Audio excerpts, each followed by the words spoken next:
The air was dry and heavy with dust, the kind that clung to your tongue and made every breath feel like it carried the weight of the plains themselves. The small frontier village lay quiet except for the restless murmur of men gathering around the open square.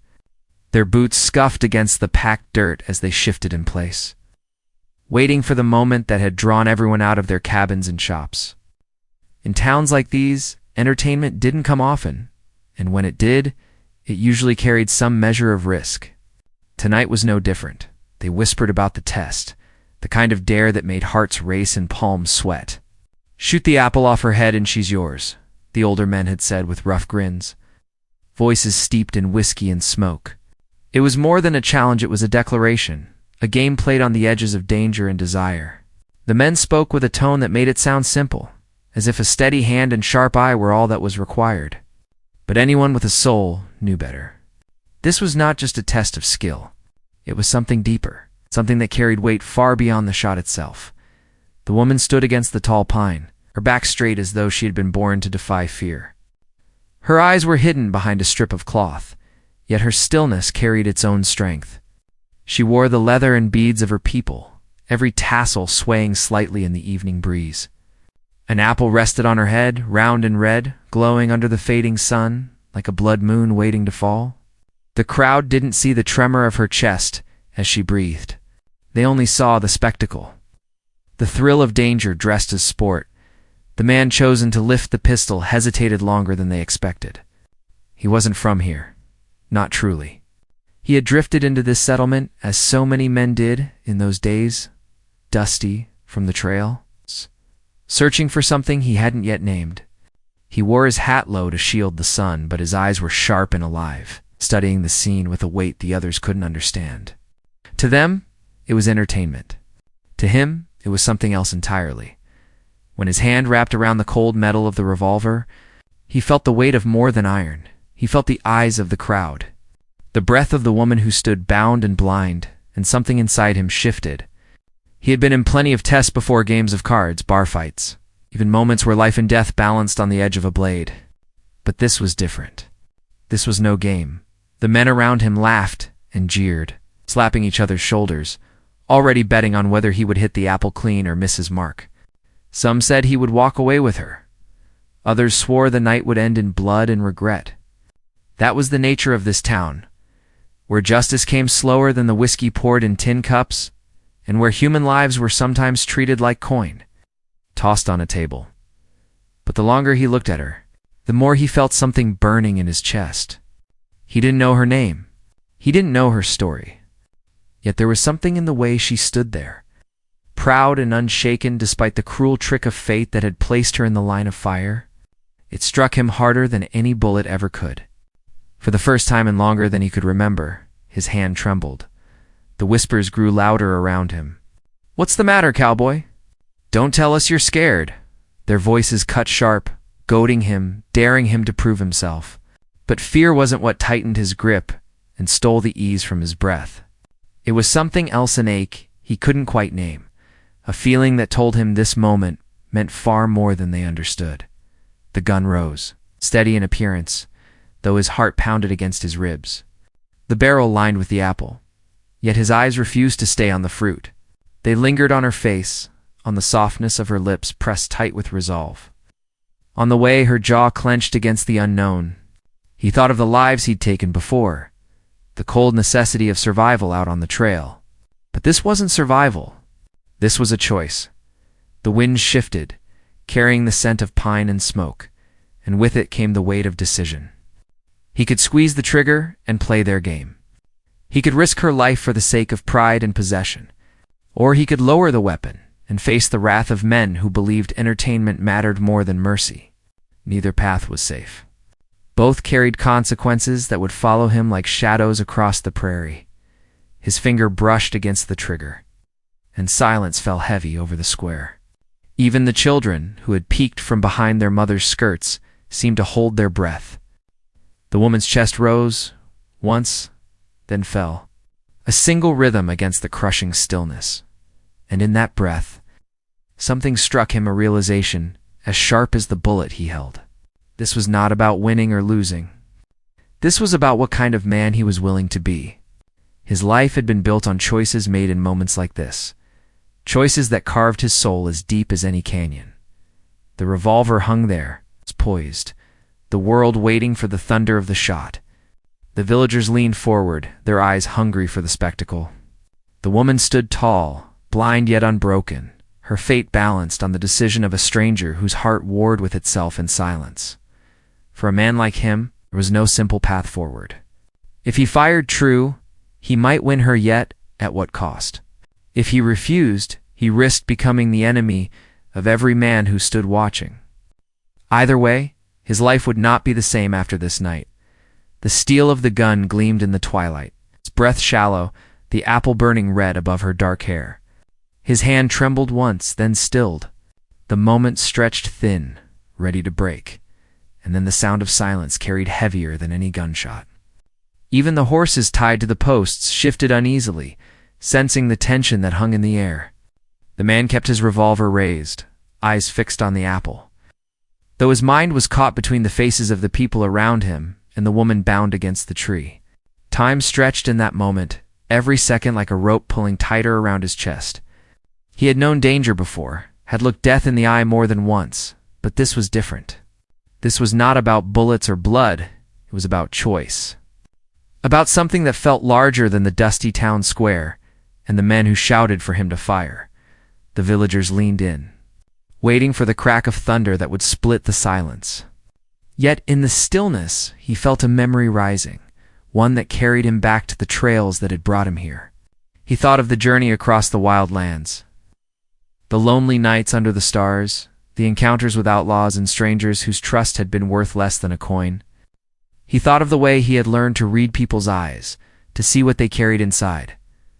And now, looking at her though blindfolded, silent, bound, he felt something in her presence that unsettled him more than the threat of any man's gun.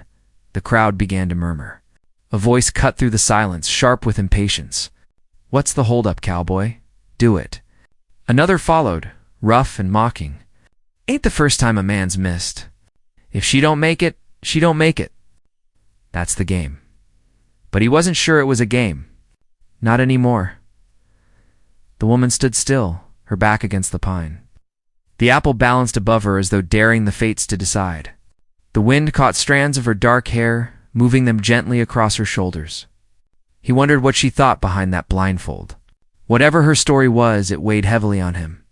He remembered his arrival to this town only days ago, when the sun dipped low and cast long shadows across the wooden storefronts. It was the kind of place where every face turned when a stranger passed through. Some watched with suspicion, others with hunger, a few with the kind of indifference that only came from seeing too much already. He hadn't come searching for trouble. He'd come chasing whispers, rumors of land opening to the west, of cattle drives needing hands, of opportunity that might finally give him reason to stop drifting instead. He had walked into a town alive with its own tensions. He'd seen it in the way the townsfolk looked at the woman when she walked past, in the way the men laughed too loud when her name was mentioned, in the way silence fell when questions were asked about her. She didn't belong to them, yet she was caught in their games. A prize to be won or lost depending on the bravery or recklessness of the men who stepped forward. Now he stood here, part of that same cruel game, though his gut told him he didn't belong in it either. The revolver felt heavier with each passing second. He could fire and perhaps walk away with her, but the thought of claiming a human being as a prize sat wrong in his chest. He had lived too long on the edge of survival to believe in easy victories. One of the older men barked out, "He ain't got the nerve." The crowd erupted in laughter, some slapping each other's shoulders, others spitting in the dust as though his hesitation had already marked him as weak. The man kept his eyes forward, though their words pressed hard against him. He'd been called worse in his life, had been branded drifter, outlaw, wanderer, but weakness, that was something he had never allowed. Still, his finger hesitated. In that stillness, fragments of stories came to him. He remembered tales of villages where men were tested by trials of aim or courage, where honor was decided in the heat of a single moment. But this wasn't about honor. It was about ownership. And he wondered what it said about the men gathered here, that they found joy in risking another's life for sport. He shifted his stance, the revolver steady, and studied the apple again. The sun dipped lower, catching the red of its skin so it looked almost aflame. Behind it, the woman's face stayed calm, though he noticed the faintest lift of her chin, as if daring him, more daring fate itself. That small act struck him like lightning. There was strength in her stillness, and it unsettled him more than fear ever could. The murmurs grew restless. The crowd wanted resolution, a shot to break the silence, to decide the game. But deep inside, the man felt something else stir. Maybe it was mercy, maybe defiance, maybe the first ember of a fire he hadn't felt in years. He thought of how easy it would be to pull the trigger, to let the bullet find the apple, to let the crowd cheer and the night move forward as they expected. But he also thought of how easy it would be to miss by a fraction of an inch, to end her life in front of them all. He couldn't shake the thought that perhaps that was what some of them truly wanted to see, not just the thrill of risk, but the spectacle of loss. And that was when he began to understand that this town was not merely testing his aim, they were testing his spirit. His jaw tightened. He knew too well what happened when men gave in to cruelty disguised as tradition. He had seen towns where justice was twisted, where the strong ruled and the weak were toyed with until nothing of them remained. He had vowed long ago never to become part of that cruelty. Yet here he was, revolver in hand, standing in the same dust as those who laughed at the risk of her life. The apple seemed to glow brighter as the last light of day stretched across the horizon. Somewhere in the crowd, a child whispered, "Is he going to do it?" A mother hushed the voice, but the words carried anyway, a reminder that more eyes than rough men were watching this test. The man inhaled slowly, his breath sharp with the scent of pine and earth. The world had narrowed to a single choice, one that no amount of skill could make easier. He could not fire without changing something inside himself forever. Yet, lowering the gun would change everything too. The silence pressed heavier, and still he did not pull the trigger. Somewhere deep within, he knew this moment was not about winning her, or proving himself to the men, or earning a cheer from the crowd. It was about the weight of his own soul, about the kind of man he had been, and the kind he would choose to be. The revolver remained raised, the crowd restless, the woman steady as stone. His hand did not falter, but his heart roared against his ribs, a battle that only he could hear. The world seemed balanced on the edge of his choice, waiting for thunder that had not yet come. And as the dusk thickened and the air grew colder, he realized something else. This night would not end with a single shot, no matter what he chose. This night would open a path, one that stretched into shadows he had not yet seen, with consequences that would follow him beyond this town, beyond the plains, beyond the games of men. The crowd leaned in, restless and hungry. The woman stood still, blindfolded yet stronger than anyone he had ever known. The revolver remained, steel gleaming in the dying light, and the silence so. The silence threatened to break. The crowd's whispers grew louder, restless as the seconds dragged on without a shot.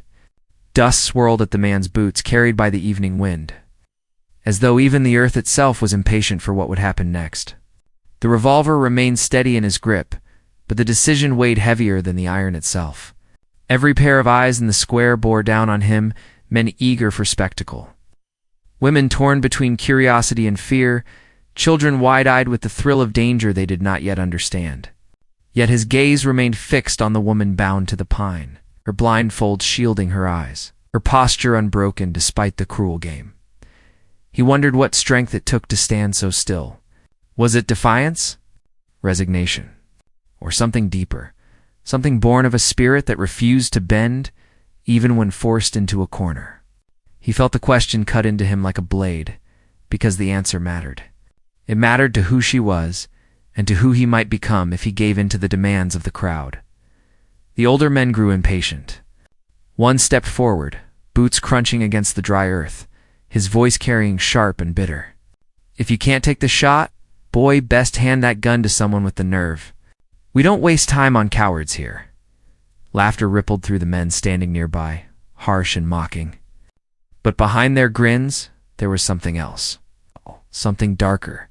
the hunger to see whether the stranger would bow to their will or stand against it. The man said nothing. He'd learned long ago that words could be wasted in places like this, that silence often spoke louder. But inside, his thoughts churned. He wasn't afraid of their jeers, nor of the violence that might follow if he refused. What unsettled him was the sense that this moment was more than a cruel game. It was a line drawn in the dust, and once crossed, there would be no going back. His mind wandered to the days before he reached this town. He had traveled through settlements, much like this one, each with its own ways of surviving in the harsh frontier. Some built their lives on trade, others on law, but too many relied on cruelty dressed as tradition. He'd seen women treated as wagers in card games, as tokens of power between men who believed strength gave them the right to decide fates. He had turned away then, unwilling to be part of it. Yet now, with the revolver in his hand, he was no longer an observer. He was part of the story, whether he wanted to be or not. From the corner of his eye, he noticed a boy near the edge of the crowd. No older than 12, clutching his father's arm. The boy's gaze wasn't on the apple, but on the woman, his young face tight with unease. That look stayed with him. What did it mean if the next generation learned to cheer at cruelty, to see lives reduced to wagers? What did it mean for the kind of world they were all building out here in the wild land? The wind shifted, carrying voices from the back of the crowd. Some shouted for him to fire already, to prove his worth. Others muttered doubts, questioning his skill. A few, quieter, wondered aloud if the game itself had gone too far. The town wasn't united in this. There were cracks in their laughter, fractures in the bravado. Still, the woman gave no sign of fear. Her stillness was both a shield and a challenge, as if she knew the weight of her silence struck harder than any cry for mercy could. And in that silence, the man felt the sharp sting of choice pressing closer. The revolver lowered a fraction, just enough to stir gasps from the crowd. Murmurs surged, some furious, others curious. The older man who had spoken before narrowed his eyes, stepping forward once more. "Don't make a fool of yourself, stranger. The deal is clear. You take the shot, you win the prize. Fail, and you'll find yourself on the wrong side of every man here." The words dug deep. Not because of the threat, but because of what they revealed. To them, she wasn't a person. She was a prize. That thought struck him harder than the jeers, harder than the risk of their anger. For the first time in years, his anger stirred not the quick anger of a fight, but a deeper fire that burned slow and heavy. But even as he stood there, caught between choices, another subplot was unfolding quietly in the crowd. A young woman, dressed in the plain cotton of the settlers, stood near the back. She watched, not the gun, not the apple, but the face of the woman against the pine. Her eyes carried recognition, sympathy, even fear. She whispered to the person beside her, words too soft to carry. But her hand clutched at her shawl as though she knew more than the rest. The stranger caught her expression, though he couldn't yet read the meaning behind it. But it planted a seed of suspicion. There was more to this game than what was shown. The tension grew heavier, each second without a shot tightening the crowd's impatience. Yet for the stranger, the weight of the moment wasn't fading, it was sharpening. He thought of the lives he'd seen lost over less, the graves scattered along trails where choices had been made in haste or cruelty. He thought of the stories whispered in campsites, stories of women stolen or traded, of men who boasted of victories that were nothing more than theft dressed as triumph. And as the night deepened, he began to see this wasn't just about one shot or one woman. It was about the soul of the town itself, about what they demanded of him and what he would allow himself to become. The revolver remained in his hand, the apple glowing red in the dim light, the crowd pressing closer. The woman's blindfolded face stayed calm, but he wondered, was she truly fearless? Was her silence a mask for something deeper? Did she hope he would shoot true, or hope he would refuse altogether? He wished he could see her eyes, wished he could know what she carried in that steady stillness. The boy at the edge of the crowd tugged at his father's sleeve again, whispering something the stranger couldn't hear. The father hushed him, but the boy's gaze stayed locked on the woman. That small gesture lingered in the stranger's chest like a spark. Perhaps not all the town was blind to the cruelty of the game. Perhaps change began with hesitation, with someone willing to question what others called tradition. Still, the older men pressed harder, their voices sharp. Do it or step aside. Their hands hovered near their own belts, a reminder that refusal carried danger of its own. He knew that if he defied them openly, steel and fire might follow. And so the standoff deepened, the stranger against the town, the revolver against the apple, the woman's fate hanging in the space between silence and thunder. Subplots swirled quietly, the boy who questioned, the settler woman whose eyes held secrets, the cracks in the crowd's laughter. The story was no longer just his, nor just hers. It was becoming something larger, a web of choices and consequences stretching beyond the square. The revolver did not move. The apple gleamed brighter in the fading light. The woman's chin lifted just slightly higher, as if to say she would not break, and the world held its breath. Waiting for the storm that had yet to come, the revolver stayed raised, its cold steel gleaming faintly under the last wash of twilight. The crowd pressed in closer, their restless murmurs filling the air like the low rumble of a storm about to break. Every eye in that square was locked on the stranger, waiting for the shot that hadn't yet come. The apple balanced on the woman's head was more than fruit, now it had become a symbol, a burning point of tension that held the fate of not only the woman, but also the man who dared to hesitate. The older men grew bolder with their taunts, their voices sharper, their laughter meaner. They shouted promises of shame, threats of violence, and curses meant to drive him toward the trigger. Their words bit like knives, but the man stood steady, saying nothing. He was no stranger to pressure, no stranger to being outnumbered. But what made his hand tremble wasn't fear of them, it was fear of himself. Fear of what would be lost if he allowed them to make his choice for him. The woman remained still, blindfolded and bound, her silence louder than their shouts. The tassels of her clothing shifted slightly in the cool night wind, and her chin stayed lifted, as though daring fate. That stillness cut through him more than any cry could have. Her quiet strength stood in direct contrast to the rowdy crowd. And he couldn't shake the thought that perhaps she understood this game far better than he did. The boy at the edge of the crowd tugged once more at his father's sleeve, whispering words too soft to carry. His father hushed him, but the boy's wide eyes never left the scene. That silent plea stirred in the stranger's chest, a reminder that not all in this crowd were blind to cruelty. Some were learning, watching, taking in every choice made in front of them. He thought of what lesson his actions would leave behind. The settler woman in the back stepped closer, her shawl pulled tight around her shoulders. She whispered again to the man beside her, this time more urgently. The stranger caught fragments carried by the windwards. Like before and again, and though he couldn't piece them together, his instincts told him the truth. This wasn't the first time. The test was not new. The woman bound against the tree had likely stood in this place before, forced to be part of the cruel tradition that passed for entertainment. That knowledge burned in him. It explained her calm, her refusal to break. She had faced this danger before.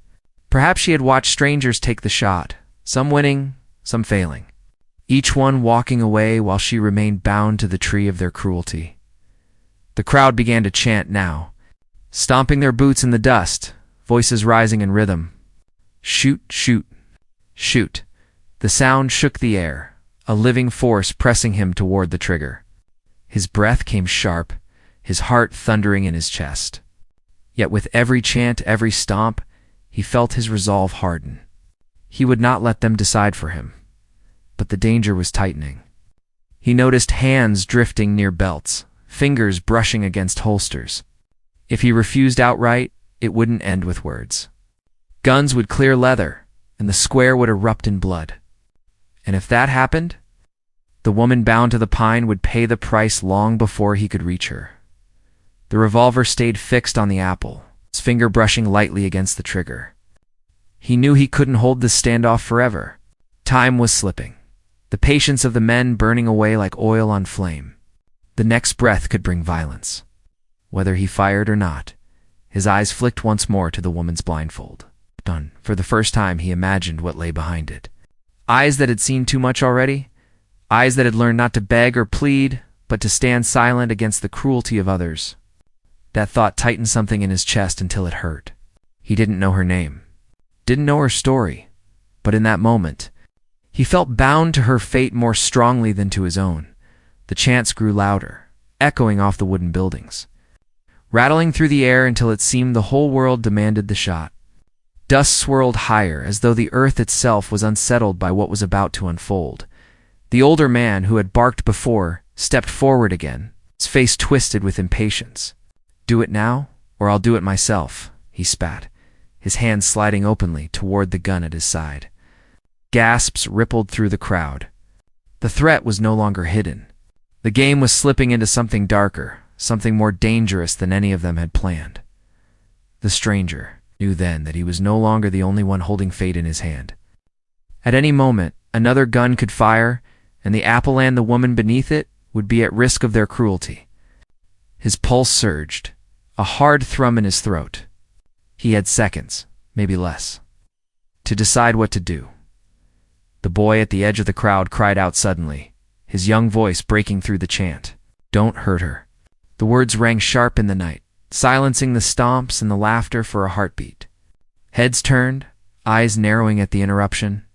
The father pulled the boy close, his face red with embarrassment. But the moment had cracked something open.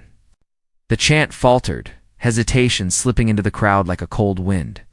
But hesitation only fed anger. The older men snarled, their authority challenged not just by the stranger, but by the innocence of a child. Their hands tightened on their belts, and the air grew thick with the promise of violence.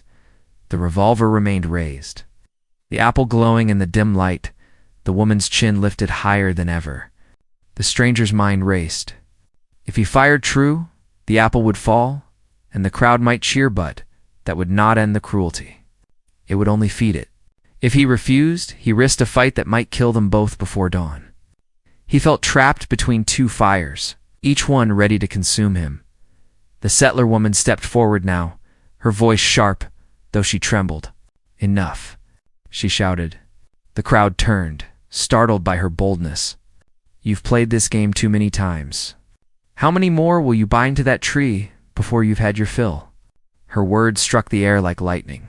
The crowd shifted uneasily, some muttering, others glaring.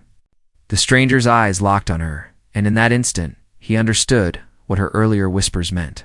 She had seen this before.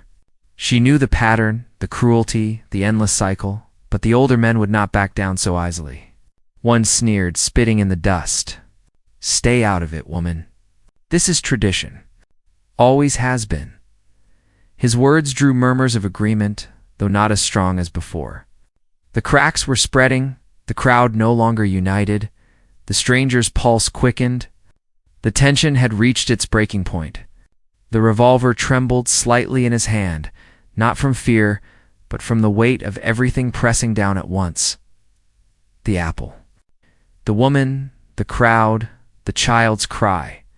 The settler woman's defiance, the older men's fury. The world felt balanced on a knife's edge. One wrong move, one loud breath, and it would all fall into chaos. He could feel the storm gathering, the moment when silence would give way to thunder. The apple seemed to glow brighter still, a burning mark against the night sky. The woman's blindfolded face turned slightly as though she could sense the danger thickening around her. The stranger's hand tightened on the revolver, his heart pounding with the rhythm of inevitability, and then with the crowd holding its breath, with violence seconds away from erupting, the moment came. The climax waited like lightning in the sky, a storm ready to break. The night seemed to hold itself still, every sound drawn tight like a bowstring ready to snap. The revolver hung in the stranger's grip, pointed steady at the apple. But it wasn't the steel or the target that mattered anymore. It was the air between him and the crowd. The silence broken only by the faint rustle of wind through the pine and the pounding of his own heart. He felt every eye on him, waiting for thunder, waiting for blood, waiting for resolution in a game that had gone on too long. Then he moved. The revolver cracked, the shot ringing out across the square. Dust jumped from the earth. Horses reared against their reins, and a few children screamed before clapping hands over their ears. The apple shattered, split clean in two, its pieces tumbling harmlessly into the dirt at the woman's feet. For a moment, no one breathed. Then the crowd erupted, half in cheers, half in disbelief. But the stranger didn't hear their voices. He lowered the gun slowly, his eyes fixed on the woman bound against the pine. Her chin was still lifted, her body still straight. But her breath came sharper now, chest rising fast beneath the leather and beads. She had not flinched. Not once. He stepped forward before the crowd could claim the moment for themselves. His boots crunched against the dirt as he crossed the space between them. With a calmness that hid the storm still racing inside him, he slipped the revolver back into its holster and reached for the ropes. The crowd grew quiet again, confusion replacing cheers as they realized what he was doing.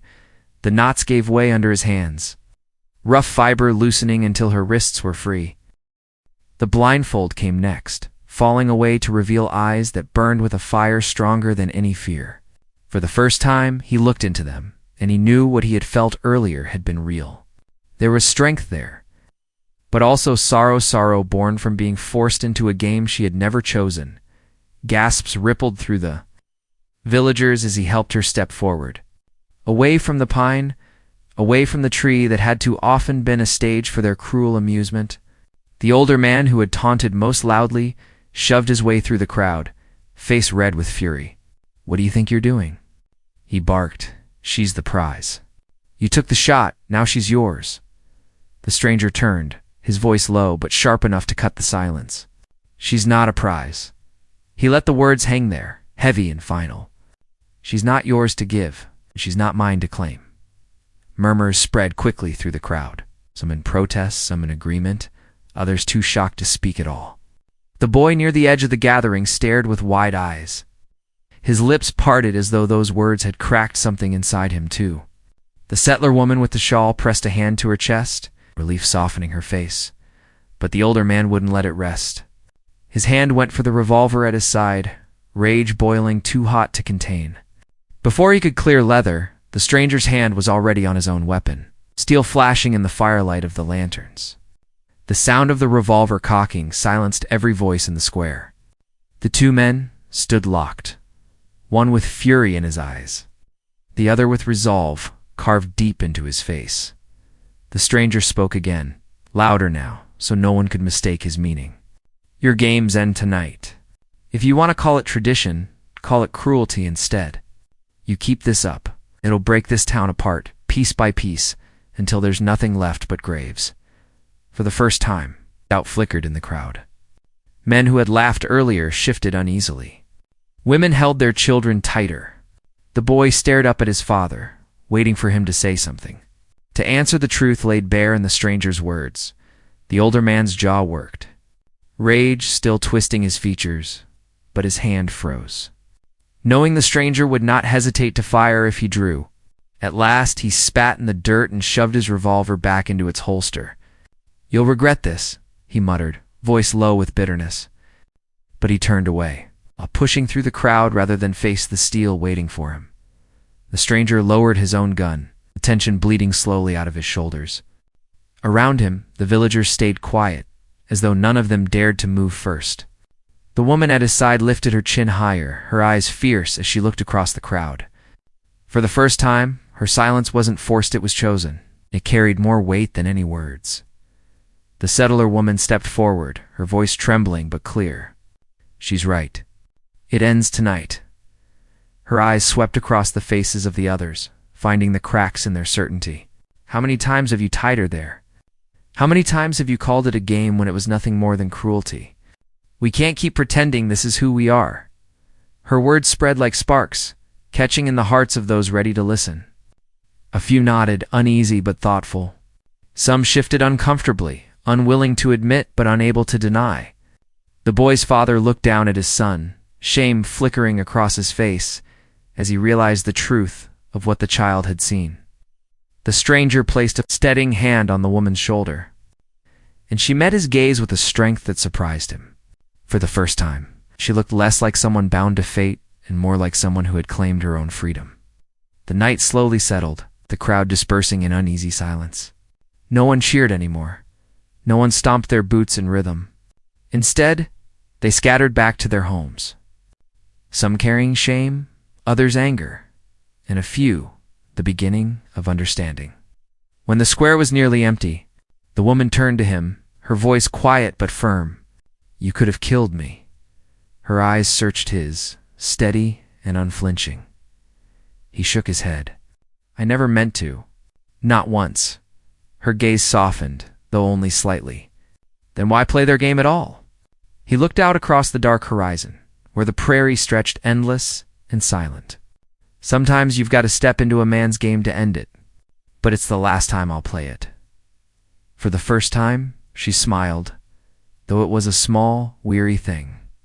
She nodded once, as though she understood, as though she had been waiting years for someone to say those words. The boy lingered nearby, peeking around his father's leg, still wide-eyed. When their eyes met, the stranger gave him the faintest nod, a silent promise that not every lesson had to be born of cruelty. The boy's lips curved into a shy smile before his father finally led him away. The woman with the shawl stayed a moment longer, her expression soft with gratitude. "You did more than shoot an apple tonight," she whispered. "You reminded them they're still human." Then she too slipped away into the shadows of the cabins. At last, the square was quiet, just the two of them left standing near the pine. The stranger looked down at the broken apple on the ground, the pieces scattered in the dust. He thought of what it had symbolized: danger, cruelty, a life hanging on a single shot dand. Now it was nothing more than fruit rotting in the dirt, a reminder that symbols could be broken, that cruel traditions could end. The woman stepped away from the tree, her movements slow but certain. She no longer looked like someone's prize. She looked like herself again. Strong, whole, free. The stranger tipped his hat. Not his ownership, not his victory, but his respect. "You don't owe me anything," he said. "Your life is yours. Keep it that way." She studied him for a long moment, then nodded. "And yours too. Don't forget that." He turned and walked toward the dark edge of town, his boots carrying him into the quiet of the prairie. Behind him, the village lights dimmed one by one as the people retreated to their homes, carrying the weight of what they had seen. Some would forget. Some would cling to their anger. But others, perhaps enough, would remember. And maybe, just maybe, that memory would be the start of something new. The night swallowed his figure as he disappeared into the distance. The broken apple left behind, the cruel tradition shattered with it.